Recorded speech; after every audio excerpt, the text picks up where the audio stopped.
پیام و مراجعت من برای برادران غریب و مهاجر است، آنهایی که زن و فرزندانشان را در وطن گذاشته به روسیه می روند و در آنجا با زنان روس عیش و عشرت کرده می گردند و پول و پیسه هایی که با چی مشقت ها به دست می آرند در راه زنا صرف می کنند و 2 سال و 3 سال و بعضی ها تا 5 سال و 7 سال هم به نزد همسرانشان نمی روند. برادری غریب و مهاجرم، خوب گوش انداز که در این کردار تو 3 گناه خیلی بزرگی است. یکی گناه زنا، دیگر گناه ناسپاسی از نعمتهای الله و سومی گناه تلف کردن حق زن و فرزندان و پدر و مادر. برادری عزیز، وقت زنا میکنی این را فراموش نکن که خداوند در آیه های 68 و 69 سوره فرقان گناه زناکاری را در برابر شرک به خدا و کشتن انسان قرار داده می فرماید: استعیذ بالله یضاعف له العذاب یوم القیامة و یخلد فیه مهانا. صدق الله العظیم. یعنی عذاب او، یعنی عذاب کسی که شرک به خدا می آرد و انسان را می کشد و زنا می کند، در روز قیامت مضاعف می گردد، یعنی دوچند می گردد و با خواری و ذلت در آن جاودان خواهد ماند. پناه به خداوند. باز 10 آیت و حدیث های گوهربار نبوی در وعید زناکاران آمده است. به هوش باش ای برادرم.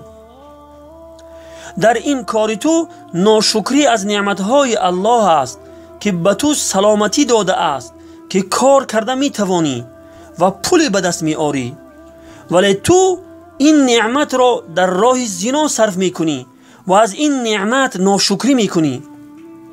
بسیار مردمی هستند که برجامانده هستند و دستنگری دیگران هستند و نمی توانند پول به دست بیارند.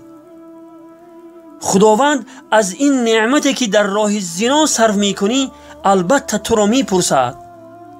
خداوند در سوره تکاثر می فرماید: استعیذ بالله ثم لتسألن یومئذ عن النعیم. یعنی سپس در آن روز، یعنی روز قیامت، حتما از همه نعمتها پرسیده خواهد شد.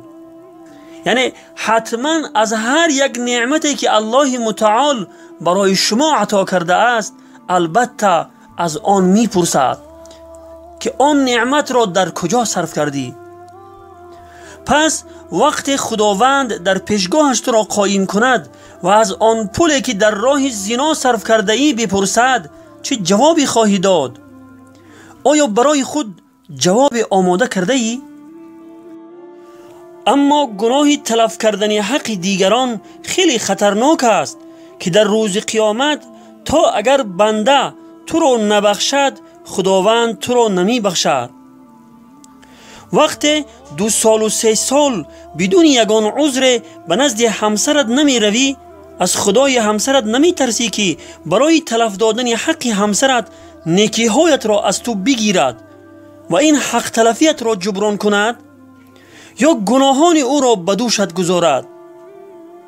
به خود بیا برادری غریب و مهاجرم. همین غریبی و دربدری در ملک بیگانگان خود یک نوع ذلت و خواری است که خداوند به سبب گناهانمان بر سر ما آورده است. آیا این را تو حس نمی کنی؟ حالا هم از این همه گناهانی که انجام می دهی دست بردار نیستی؟ چرا بر جان خود اینقدر ستم می کنی؟ برادری عزیز، این را فراموش نکن که خداوند هیچ کسی را بی جزا نمی ماند. وقتی از این همه گناهانت توبه نکردی، دیر یا زود البته عذاب پروردگارت بر سرت می آید، ولی آن زمان پشیمانی هیچ سودی ندارد. والسلام علی من اتبع الهدى. غریبی غربت شام و یمن نیست، غریبی دوری از شهر و وطن نیست، غریبی کنج لحد و زیر خاک هست که آنجا جز من و اعمال من نیست، که آنجا جز من و اعمال من نیست، که آنجا جز من و اعمال من نیست. ز ثروت سرکش و مغرور و مستیم، دل خود را به دنیا سخت بستیم. به ظاهر اسم ما باشد مسلمان، ولی پول و درم را می پرستیم، ولی پول